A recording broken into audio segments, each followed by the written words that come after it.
Hey, stop scrolling for a second. Because what I'm about to tell you isn't just a story. It's about a woman who was told she was just the help. A woman who scrubbed floors for a family that barely looked her in the eye. And on one ordinary Tuesday morning, she was ordered to climb to the highest shelf in a mansion library, on a ladder that should have been thrown away years ago. Nobody thought twice about it. Nobody except one man who happened to be walking through the hallway at exactly the wrong moment. Or maybe exactly the right one. What he did in the next 10 seconds would change 2 lives forever. And what he found out about her days later would leave his entire family speechless. Hey everyone, welcome back to the channel. Before we dive in, tell me in the comments, where are you watching from today and which country do you call home? I love seeing how far these stories travel. Today's story is one of the most emotional ones I've shared in a while. It's about dignity, about being seen when the world tries to make you invisible, and about a kindness that nobody expected to matter. Stay with me until the end because this one has a twist you will not see coming. Let's begin. Nobody in that house ever said her name right. Rosa Delgado had worked for the Whitfield family for almost 3 years, and in all that time she had been called the maid, the help, her, and on bad days simply, hey you. She was 34 years old, a single mother to an 8-year-old boy named Mateo, and she showed up every single morning at 6 a.m. sharp to the Whitfield estate in Greenwich, Connecticut, a house so large it had its own zip code for deliveries. The Whitfield mansion sat behind iron gates, surrounded by manicured hedges trimmed into perfect squares, like even the plants weren't allowed to have a personality of their own. Rosa had grown used to the cold marble floors, the echo of her own footsteps in hallways bigger than her entire apartment, and the strange, hollow feeling of cleaning a home that was never truly hers.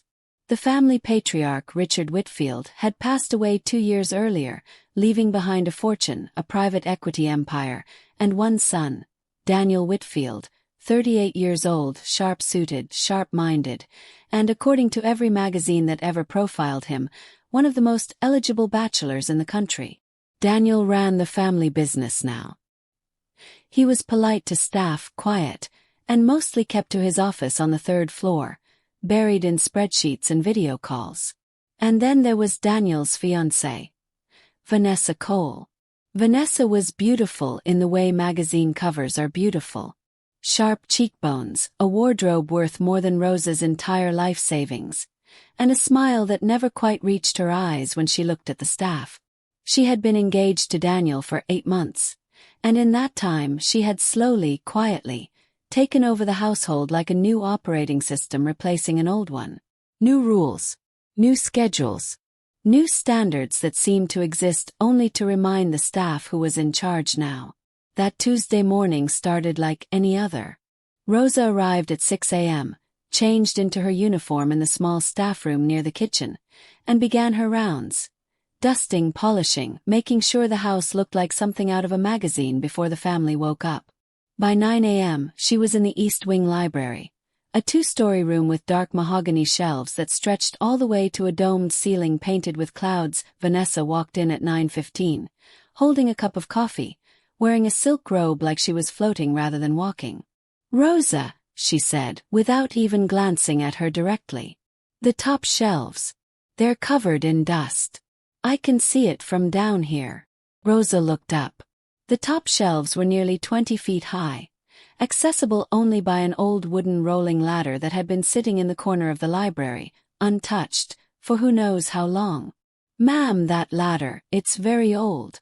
I don't think it's safe. Maybe I should ask maintenance to bring the new one from the garage." Vanessa's expression didn't change. "I have guests coming for brunch in 2 hours. Board members. Very important people. I need this room to look perfect, top to bottom. Use whatever's here. I don't have time for excuses." "But, Rosa," Vanessa's voice sharpened, just slightly, just enough. "I'm not asking. I'm telling you what needs to happen. That's your job, isn't it?" There was a silence in the room that felt heavier than it should have. Rosa thought of Mateo waiting for her after school, of the rent due in 12 days, of the fact that jobs like this one, steady paying with just enough hours to cover the bills, weren't easy to find twice. "Yes, ma'am," Rosa said quietly. She walked to the corner, gripped the old wooden ladder, and rolled it toward the tallest shelf. The wheels squeaked against the floor. One of the rungs looked slightly warped, but she told herself it would hold. It had to hold. It climbed, step by step, her heart beating a little faster with each rung, the duster tucked under her arm. Her eyes fixed on the layer of dust coating the leather-bound books above her. She reached the top, began wiping down the shelf, book by book, careful, focused, trying not to think about how far the fall would be if anything went wrong. She didn't know that, 3 floors above, Daniel Whitfield had just stepped out of a meeting 15 minutes early. She didn't know he was walking down the East Wing staircase at that very moment, adjusting his tie, thinking about a phone call he needed to make. She didn't know that fate, or maybe just very fortunate timing, was about to intersect with her life in a way she would never forget. Because at that exact second, the old wooden rung beneath her right foot let out a sharp, splitting crack. And Rosa Delgado felt the world tilt beneath her. The sound of splintering wood is unmistakable once you've heard it. Rosa's foot slipped through the broken rung, her balance shattering in an instant. Her hands grabbed for the shelf above her, but her fingers only brushed the spines of old books before they were falling too, tumbling down around her like a strange, silent applause. The duster went flying.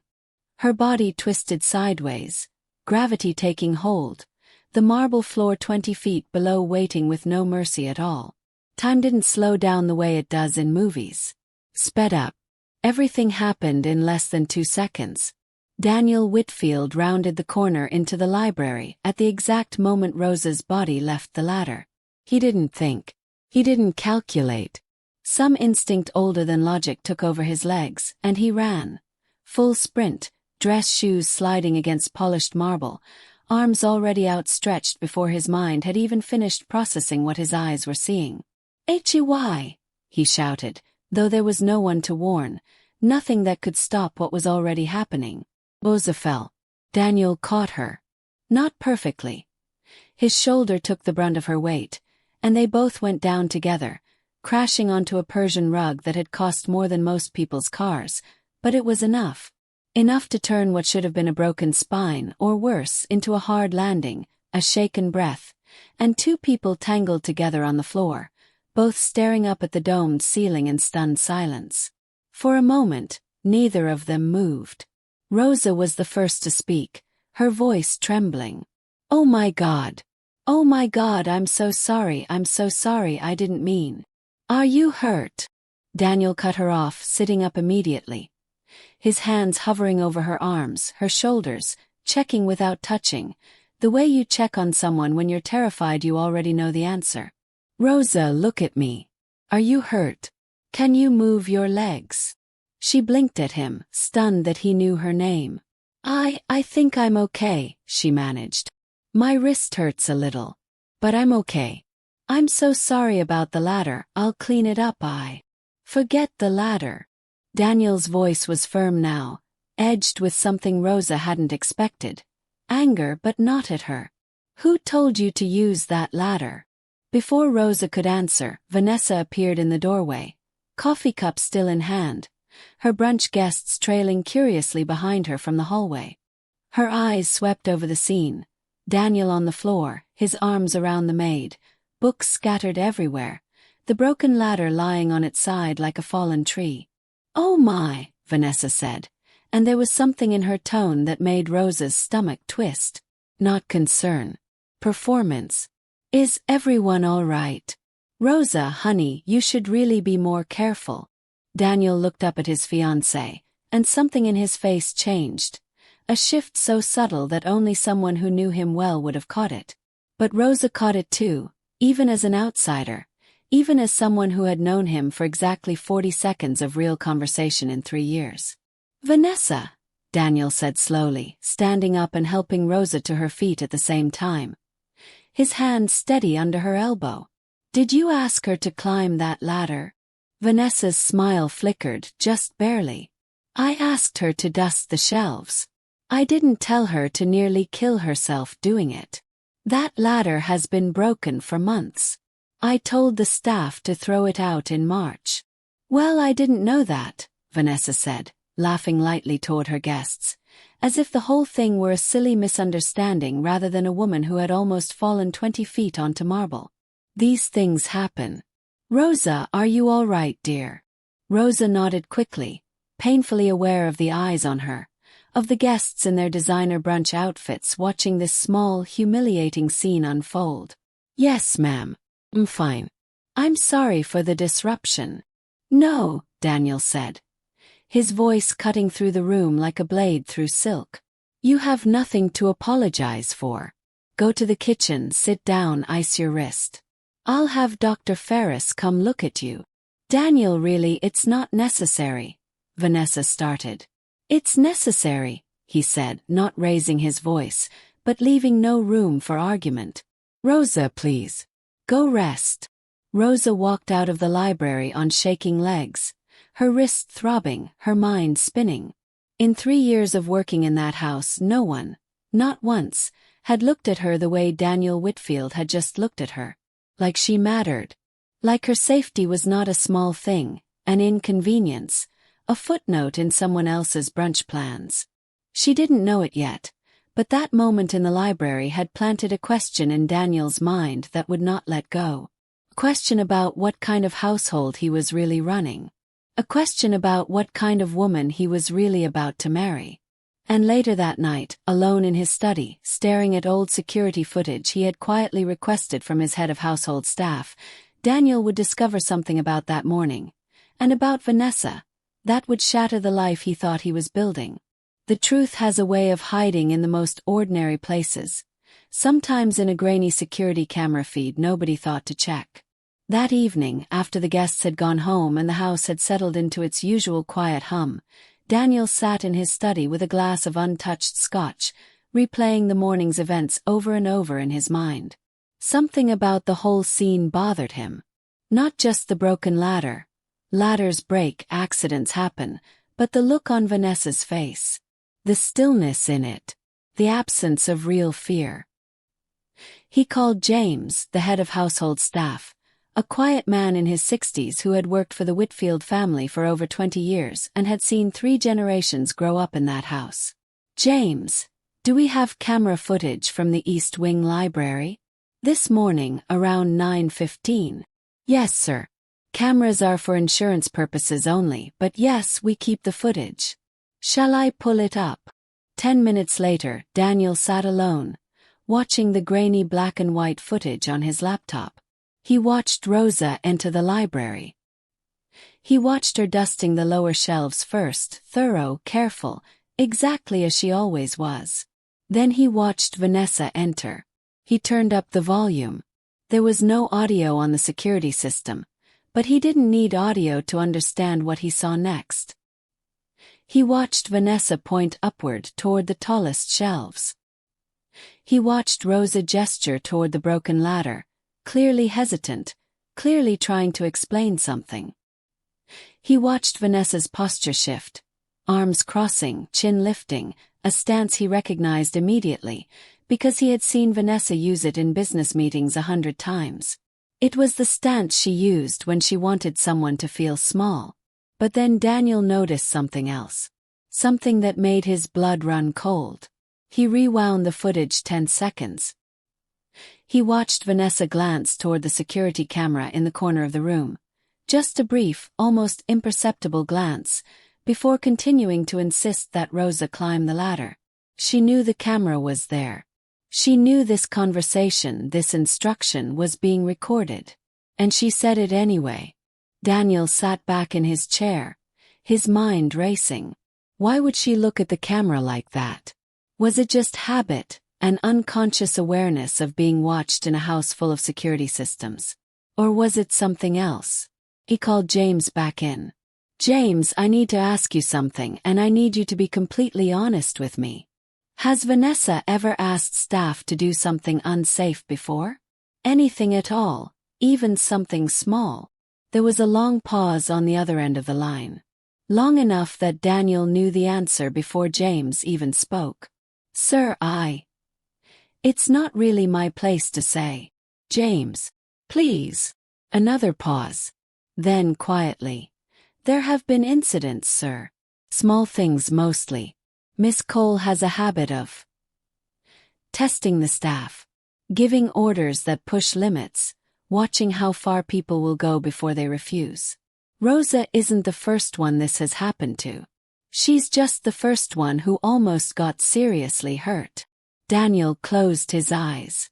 "Testing them. Why?" "I believe, sir, if I may speak freely, I believe Miss Cole enjoys the control. Some people find comfort in money. Some find comfort in power over people who can't push back. I've worked in this industry a long time, sir. I've seen it before." Daniel sat in silence for a long moment after James left the room. He thought about his father, who had built this company from nothing, who had always told him, "Daniel, you can judge a person's character not by how they treat you, but by how they treat someone who can't do anything for them in return." He thought about Rosa, sitting alone in the kitchen that morning, icing her wrist, apologizing for nearly falling to her death. He thought about the ring on Vanessa's finger, the ring he had chosen himself, the ring that represented 8 months of a relationship he had believed, until this very moment, was built on partnership and respect. He opened his laptop again and began quietly pulling more footage. Not out of suspicion for suspicion's sake, but because something inside him, the same something that had made him sprint across that library floor that morning, told him he needed to know the truth before he spent the rest of his life bound to someone who might not deserve it.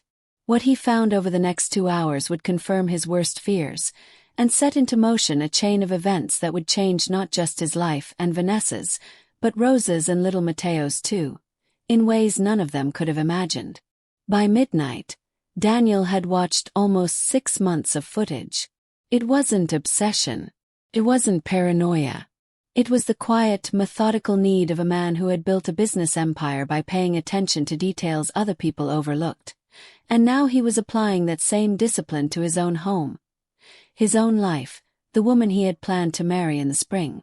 What he found painted a picture far worse than one careless comment about a broken ladder. He watched footage of Vanessa instructing the young housekeeper Priya to carry boxes down a flight of stairs that Vanessa herself had asked to be left slippery with fresh wax. Just for effect, she'd told a decorator once, unaware or unbothered, that staff would need to use those same stairs an hour later. He watched her deny a lunch break to the groundskeeper Manuel on a 100-degree July day, insisting the hedges needed to be perfect before a garden party, while Manuel visibly swayed with heat exhaustion in the background. He watched, with a rising sick feeling in his stomach, a conversation from 4 months earlier where Vanessa had told the previous head housekeeper, a woman who had since quietly resigned, that if she couldn't handle high standards, there were 100 other people who'd kill for this job. Every single clip followed the same pattern. Small cruelties, quiet humiliations.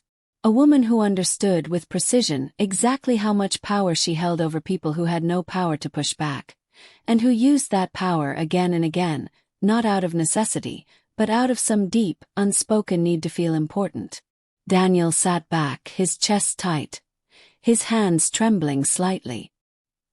He thought about the woman he had proposed to 8 months ago on a rooftop in Manhattan, the woman who had cried real tears and said yes, the woman he had believed, truly believed, was kind underneath the polish and the perfect posture. Maybe she had been kind once. Or maybe he had simply never looked closely enough. He thought about his father again, about the framed photograph on the mantel in the main hallway. Richard Whitfield shaking hands with a young janitor at the company's very first office, the caption beneath it reading, "Everyone who helped build this began as someone who was overlooked."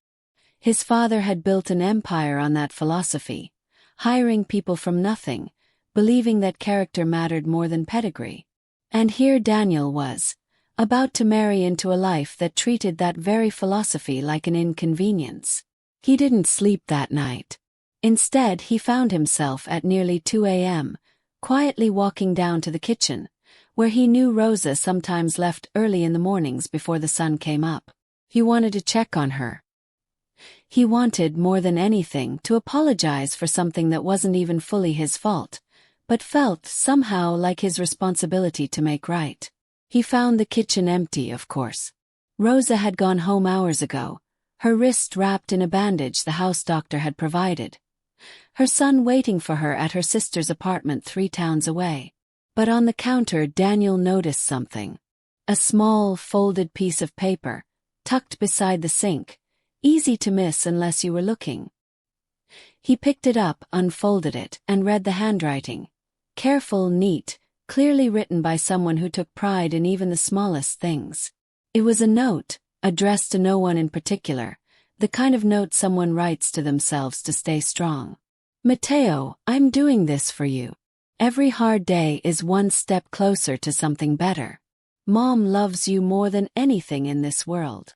Daniel stood there in the quiet kitchen, holding a stranger's private words in his hands, and felt something inside him break open.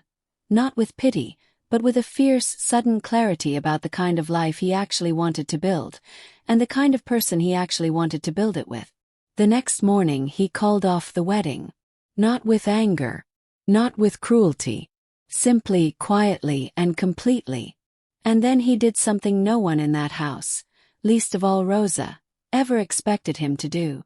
The morning after Daniel ended his engagement, the Whitfield mansion felt different. Quieter somehow, though nothing had physically changed. The staff moved through the halls with a careful, watchful energy of people who sense a storm has passed through but aren't sure if it's fully over. Vanessa had left the estate by 8 a.m. Her belongings packed into 2 cars by a moving crew Daniel had quietly arranged the night before. There had been no screaming match, no dramatic confrontation. Daniel had simply sat her down, told her calmly what he had seen in the footage, told her he could no longer see a future built on the way she treated people who couldn't defend themselves.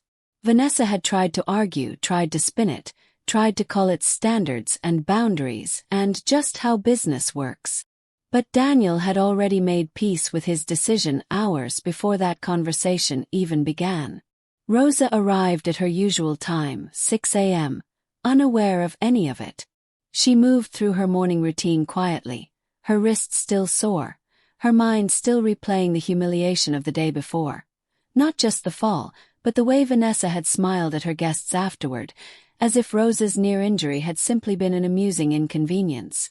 At around 10 a.m., James approached her in the hallway. "Rosa, Mr. Whitfield would like to see you in his study, when you have a moment." Rosa's stomach dropped. In 3 years, she had never once been summoned to Daniel's study. Staff simply didn't go there unless something was very wrong, or someone was about to be let go. She smoothed her uniform, took a steadying breath, and knocked on the heavy oak door. "Come in," Daniel's voice called. She stepped inside. The study was warm, lined with books, a fire crackling despite the mild autumn weather outside. Daniel stood by the window, and when he turned to face her, his expression wasn't cold or businesslike. It was something gentler, something almost nervous. "Rosa, please sit down." "Sir, if this is about yesterday, I truly am sorry. I should have refused the latter. I know it wasn't safe, I just—" "Rosa." Daniel's voice was soft but firm. "You did nothing wrong. Please sit." She sat, hands folded tightly in her lap, waiting for whatever was coming next. "I want to ask you something," Daniel said, taking a seat across from her. "And I want you to answer honestly, without worrying about your job. I promise you, nothing you say today will affect your position here." Rosa nodded slowly, though every instinct in her body remained braced. "How long has this been happening? Not just the latter. The way you've been treated here. Has it always been like this?" Rosa hesitated. 3 years of careful silence, of biting her tongue, of reminding herself that a difficult job was still a job, warred inside her against the sincerity in Daniel's eyes. "Sir, I don't want any trouble. I need this job. I have a son." "I know," Daniel said quietly. "I saw your note. In the kitchen. Last night. I wasn't looking for it, I promise you. I found it by accident, and I read it before I realized what it was. I'm sorry for that. But I want you to know, it changed something in me. Rosa's eyes filled with tears she hadn't expected. That note wasn't meant for anyone else to see. I understand. And I won't pretend I have the right to know everything about your life. But I need you to know something, Rosa. What happened yesterday, that was not okay. Not the latter, not the way you were spoken to, none of it. And it's not going to happen again. Not in this house. He paused, choosing his next words carefully. I ended my engagement this morning. Rosa's breath caught. Sir, I never meant for. This isn't your fault, Daniel said quickly. This has been coming for a long time. You were simply the moment that made me finally look closely enough to see it. And for that, strangely enough, I think I owe you a thank you, not an apology. Rosa didn't know what to say. She sat in stunned silence, watching this powerful, wealthy man, a man whose name appeared in business magazines, whose family had built one of the largest private equity firms in the country, speak to her not as the help, but as a person whose pain had mattered enough to change the course of his life. I don't understand why you're telling me this, she finally said. Daniel smiled just slightly. Because I think it's time this house treated the people in it the way my father always intended it to. And I'd like your help figuring out how to do that.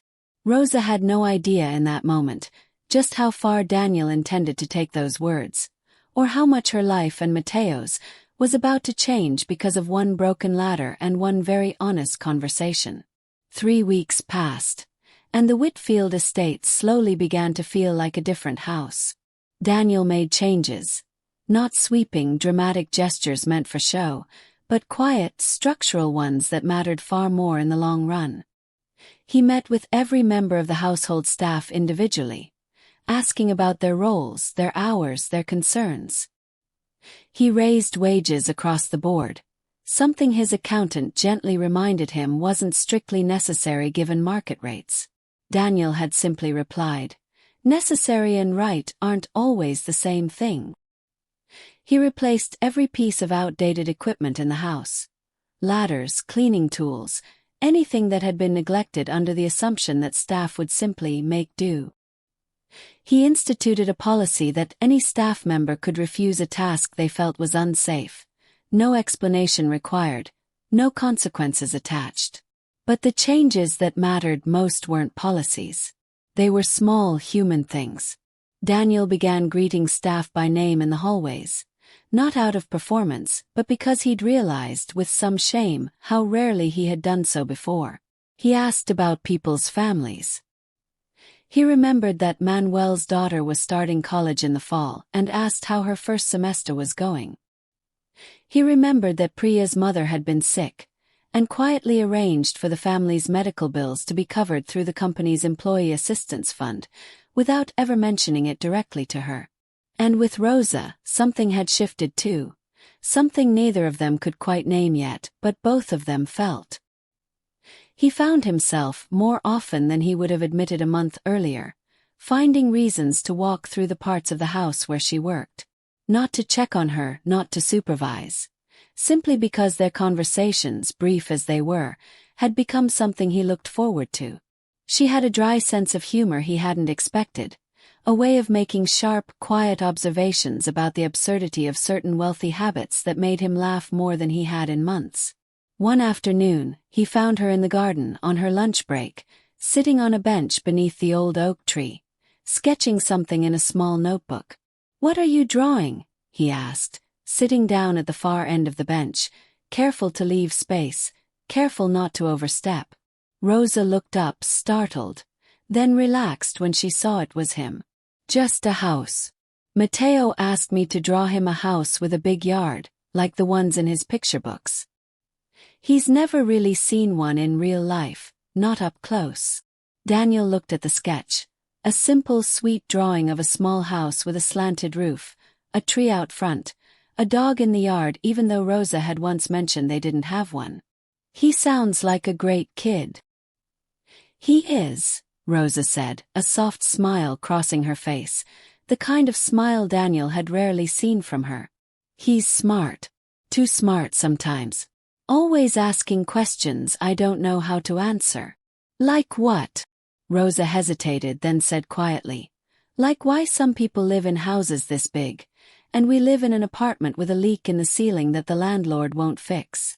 Daniel was quiet for a moment. What do you tell him? I tell him that some people got lucky and some people work hard for what they have, and it doesn't always seem fair, but that doesn't mean it always has to stay that way. Daniel nodded slowly, something in his chest tightening. That's a good answer. It's the only one I have, Rosa said with a small, tired laugh. They sat in comfortable silence for a while, the autumn wind rustling the leaves above them. And in that quiet moment, Daniel realized something he hadn't expected to realize, that somewhere in the last 3 weeks, without either of them fully noticing, this woman he had once known only as the Maid, had become someone whose opinion he genuinely valued, whose company he genuinely enjoyed, whose quiet strength he found himself deeply, unexpectedly admiring.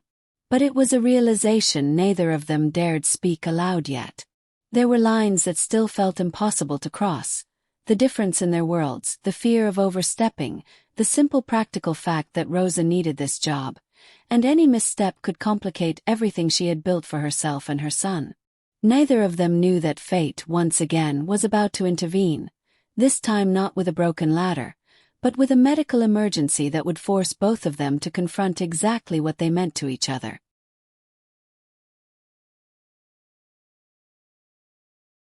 It happened on a Thursday evening, 3 days before Thanksgiving. Rosa had already left for the day when her sister called her, frantic, saying that Matteo had a fever that had spiked suddenly and wouldn't come down, that he was shaking, that something was wrong. Rosa rushed to her sister's apartment, her heart pounding, only to find Matteo pale and unresponsive on the couch. His small body burning with fever. His lips faintly blue. She called 911. Her hands shaking so badly she could barely hold the phone. The paramedics arrived within 12 minutes. 12 minutes that felt like 12 years, and rushed Matteo to the nearest hospital, diagnosing a severe case of pneumonia that had rapidly progressed into respiratory distress. Rosa sat in the emergency room waiting area, alone, terrified, doing the math in her head that no mother should ever have to do. The cost of emergency care, of hospital stays, of medication, against the reality of her bank account, against the fact that her health insurance through the Whitfield household covered only the barest minimum. She didn't call Daniel. It never crossed her mind that she could or should. He was her employer. This wasn't his problem. This was hers to carry alone, the way she had carried everything alone since Matteo's father had left 3 years earlier. But James had noticed her sudden, panicked departure from the estate that evening, and out of concern, had mentioned it to Daniel the following morning when Rosa didn't show up for work and didn't call in, something she had never once done in 3 years. Daniel called her immediately. Rosa answered on the 3rd ring, her voice hoarse from crying and exhaustion. Rosa, it's Daniel. James said you left in a hurry last night. Is everything all right? There was a long pause on the line, and then Rosa's voice broke. It's Matteo. He's in the hospital. Pneumonia. They said his lungs, they said it's serious, and I don't know how I'm going to. Which hospital? Daniel, please, you don't need to. Which hospital, Rosa? She told him, and 40 minutes later, Daniel Whitfield walked into the pediatric intensive care unit of Greenwich Hospital, still in his suit from a meeting he had walked out of without explanation, and found Rosa sitting alone in a hard plastic chair outside Matteo's room, her face buried in her hands. He didn't say anything at first. He simply sat down beside her, close enough that their shoulders nearly touched, and waited. You didn't have to come, Rosa whispered eventually. I wanted to, Daniel said simply. How is he? They're running more tests. They think he might need to be on a ventilator if his oxygen levels don't improve. Daniel, I don't know how I'm going to pay for any of this. My insurance, it barely covers. Don't worry about that, Daniel said quietly. Daniel, please, I can't accept. Rosa. He turned to face her fully, his eyes steady, serious. Right now, the only thing that matters is Matteo getting better. Everything else we figure out later. I promise you the money is not a concern. Not tonight, not ever, as far as this is concerned. Rosa began to cry again, this time not from fear but from something closer to overwhelming relief, and Daniel, without thinking, without calculating the appropriateness of the gesture, simply put his arm around her and let her cry into his shoulder, the two of them sitting together in a sterile hospital hallway that suddenly felt like the most human place in the world. Over the next 3 days, Daniel barely left the hospital. He arranged for the country's top pediatric pulmonologist to fly in for a consultation. He sat with Rosa through the longest, most frightening nights of her life, bringing her coffee she didn't ask for, sitting in silence when she needed silence, talking when she needed distraction. And on the 4th morning, when Matteo's fever finally broke and his small chest rose and fell with steady, easy breaths for the first time in days, Rosa turned to Daniel, exhausted, reddened, stripped of every pretense that had existed between them, and said the words that had been building in her heart for weeks. I don't know what this is, whatever's happening between us, but I know I can't pretend anymore that it isn't happening. Daniel took her hand, gently, carefully, as if it were something precious he was afraid of breaking. Neither can I, he said. And I don't want to pretend anymore either. Word travels fast in circles like the Whitfields. By the time Matteo was discharged from the hospital, healthy and grinning, clutching a small stuffed elephant Daniel had brought him, whispers had already begun to spread through Greenwich's social circles about Daniel Whitfield and the Maid. Some of it was gentle curiosity. Much of it was cruel, dressed up in polite language. Comments at charity galas about how far he'd fallen. Questions from board members about whether his personal choices might affect the company's image. A particularly biting item in a local society blog that referred to Rosa as the Cinderella story nobody asked for. Rosa felt the weight of it more than Daniel did, because she had spent her whole life being underestimated, dismissed, made to feel small by people who had never once had to worry about rent. Being suddenly publicly visible, and visible specifically as the poor woman dating the rich man, was its own kind of exhausting. Maybe this is a mistake, she told Daniel one evening, sitting in his study, the same room where he had first apologized to her weeks earlier. Maybe I'm just going to embarrass you. Maybe I don't belong in this world, and everyone keeps telling me that, and maybe they're right. Daniel set down the papers he'd been holding and looked at her directly. Do you know what my father used to say about people like that? Rosa shook her head. He used to say that people who need to make others feel small are usually terrified of how small they'd feel without something to compare themselves to. Rosa, you didn't marry into money. You didn't scheme your way into this house. You worked here honestly for 3 years, cleaning floors and dusting shelves while people who had never worked a hard day in their lives looked down on you. If anything, you belong in this world more than half the people criticizing you, because you understand the value of things they've never had to learn. That's easy for you to say. You've never been the one people whisper about in the grocery store. You're right, Daniel admitted. I haven't, and I won't pretend to fully understand what that feels like. But I can promise you this. I am not ashamed of you, Rosa. Not for one single second. And I will spend every day proving that to you, publicly and privately, for as long as you'll let me. It wasn't a fairy tale moment, not exactly. There was no orchestra swelling in the background, no perfectly lit sunset. It was 2 exhausted, imperfect people sitting in a study, trying to figure out how to build something real in a world that seemed determined to reduce their story to a headline. But slowly, over the following months, something remarkable happened. Daniel began bringing Rosa to company events, not as an accessory, not as a statement, but simply as the person he wanted beside him. He listened when she offered opinions on the company's employee benefits program, and to the surprise of his board, some of her suggestions, better healthcare options for hourly workers, an emergency fund for staff facing family crises, became official policy. He enrolled Matteo in a wonderful local school, not out of a desire to buy the boy's affection, but because Matteo had begun asking Daniel questions about business and building things, and Daniel, without children of his own, found himself genuinely, deeply invested in helping this bright, curious kid find every opportunity available to him. Rosa, for her part, refused to let herself become passive in this new life. She enrolled in night classes, working toward a degree in business administration, determined that whatever happened between her and Daniel, she would build something of her own too. Not dependent on him, not defined by him, but genuinely hers. And slowly, painfully, publicly, the whispers began to change. From mockery to something closer to grudging respect, as people watched Rosa carry herself with the same quiet dignity she had always had, simply now with a wider audience watching. But not everyone was ready to accept this new chapter so gracefully. And one person in particular, a person from Daniel's past, was about to make one final, desperate attempt to tear it all apart. Vanessa Cole did not take rejection well.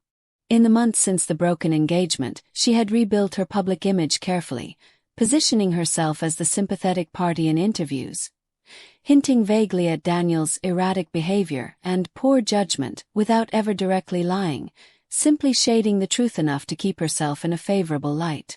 She had watched, with growing fury, as Daniel's relationship with Rosa became public, as the story that should have humiliated him instead seemed to make people admire him more. So when Daniel and Rosa's engagement was announced 8 months after that first hospital hallway conversation, a quiet, elegant proposal in the same garden where Rosa had once sketched a house for her son, Vanessa decided it was time to act. She reached out to a journalist she knew from her old social circles, someone always hungry for a scandal, and fed him a story, carefully constructed, mostly fabricated, suggesting that Rosa had orchestrated the entire situation from the beginning. That she had faked the latter incident. That she had manipulated her way into Daniel's life, using her son's illness as emotional leverage. That this sweet single mother story was nothing more than an elaborate con. The article ran 3 days before the wedding. Rosa found out about it from her sister, who called her in tears, having read the headline online. Gold digger or genuine love? Insiders question Whitfield fiancé's true motives. Rosa sat frozen at her kitchen table, reading through the article, her hands shaking with a familiar, exhausting rage. The rage of being disbelieved, of having her genuine pain twisted into a scheme, of watching strangers online debate whether her love for Daniel, her fear for her son's life, had all been performance. She called Daniel immediately, her voice tight with barely controlled panic. "Have you seen it?" "I've seen it," Daniel said grimly. "I'm already on the phone with our legal team. Daniel, maybe we should postpone the wedding. Let things settle down. I don't want people thinking." "No," Daniel said firmly, immediately. "Rosa, listen to me. I know exactly who's behind this. Vanessa has been feeding stories to that journalist for weeks. My legal team traced the sourcing this morning before you even called. This isn't the truth trying to come out. This is a woman who is desperate and cruel, trying to hurt you because she can't stand watching you build a life she never could have with the same kindness. But what if people believe it? What if this follows Matteo his whole life? This idea that his mother was some kind of con artist?" Daniel was quiet for a moment, and when he spoke again, his voice was steady, resolute. "Then we make sure the truth is louder than the lie." That afternoon, Daniel did something he had never done before in his career. He called a press conference, not to discuss business, but to speak publicly, personally, about his relationship with Rosa. He released the actual security footage from that day in the library. Footage that clearly showed Vanessa insisting Rosa use the broken ladder, footage that had never been publicly shared before.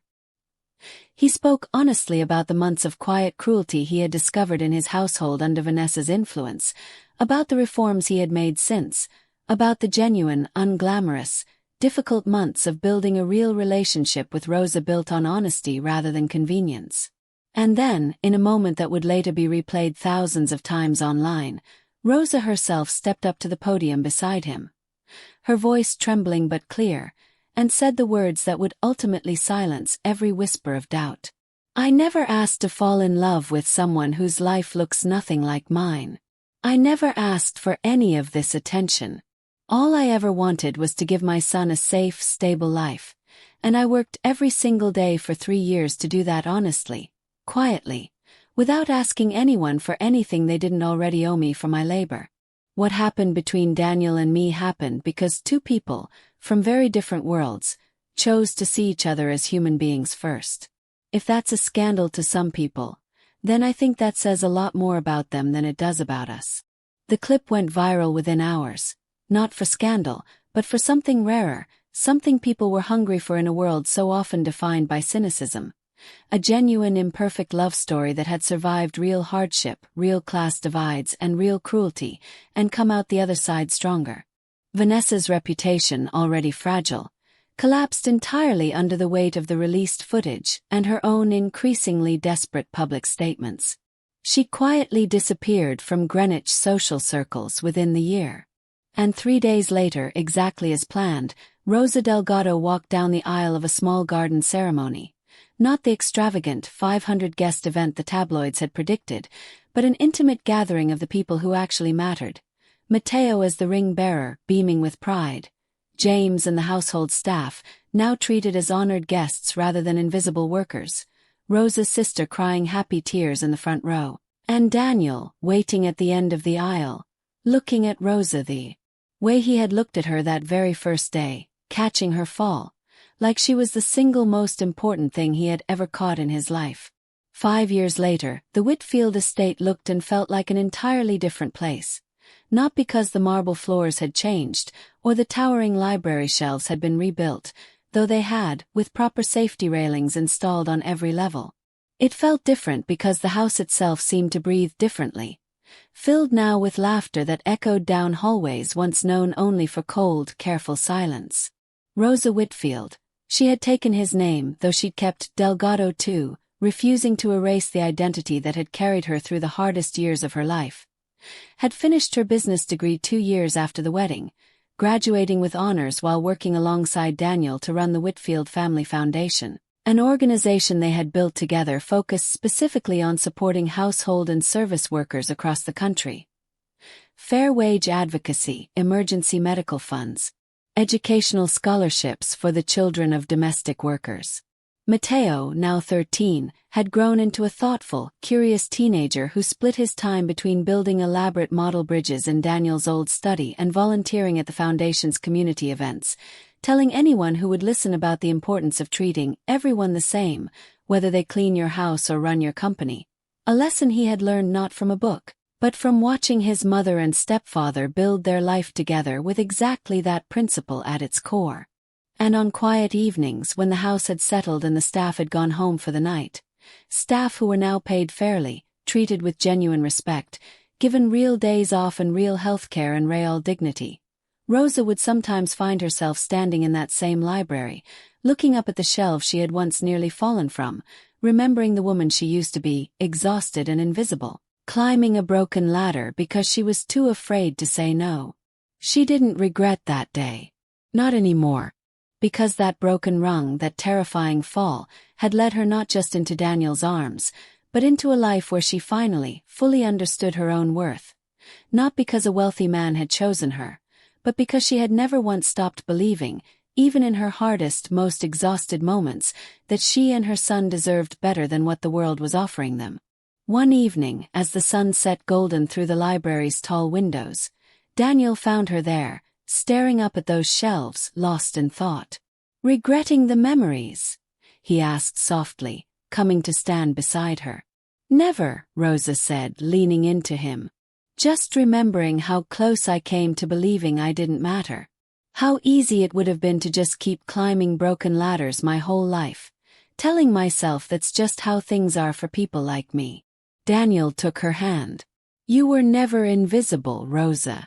I think some part of me saw you from the very first day. even before I understood what I was seeing. You caught me, she said simply. You saved yourself, he corrected gently. I just happened to be there when you did. And maybe that's the truest lesson in all of this. That dignity isn't something anyone else can give you, no matter how much money or power they hold. It's something you carry within yourself, even in your hardest, most invisible moments, even when the whole world seems determined to look right past you. Kindness matters. Speaking up matters. And sometimes the person climbing the broken ladder, the one everyone else has stopped truly seeing, turns out to have more strength, more grace, and more worth than anyone in that grand, glittering house ever imagined. If this story touched your heart even a little today, I'd be so grateful if you hit that like button, subscribe to the channel for more stories just like this one, and shared it with someone who might need a reminder that their hard work, their quiet strength, and their dignity are never invisible, even on the days it feels like no one is watching. Thank you so much for spending this time with me. Until next time, take care of each other.